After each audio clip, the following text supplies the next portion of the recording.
Darkness stretched endlessly before Ethan, swallowing the remnants of Ravenshade. The air pulsed with a low, guttural hum, as though the very fabric of reality trembled. The twisted figures of the village elders loomed behind him, their vacant eyes locked onto him, mouths moving in silent chants. "It's time," Olivia whispered, her voice barely audible over the rising wail of the wind. Ethan turned to her, gripping her wrist. "Time for what? What do they want from me?" She didn't answer.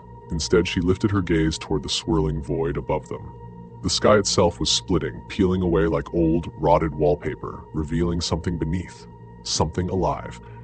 It pulsed, a grotesque mass of twisting veins and hollowed-out faces, shifting in and out of existence. "The village never wanted you to leave," Olivia finally said, her expression unreadable, "because you were never meant to." The weight of her words sank into his chest.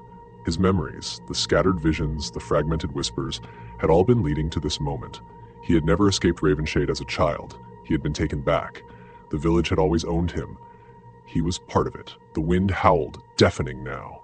The ground beneath them split apart, revealing the writhing roots of the village, thick and pulsing like veins. They lashed out, winding around Ethan's ankles, his wrists pulling, dragging. "No," he struggled, the cold seeping into his skin, into his bones. "Olivia, help me." She stepped back. Her eyes, once filled with sorrow, now held only acceptance. "I tried, Ethan, but you belong here." His heart pounded in his chest. The figures around him grew clearer, the villagers, the ones who had whispered to him in dreams, the ones whose faces had blurred in the mist. Now he saw them fully, and they all looked like him.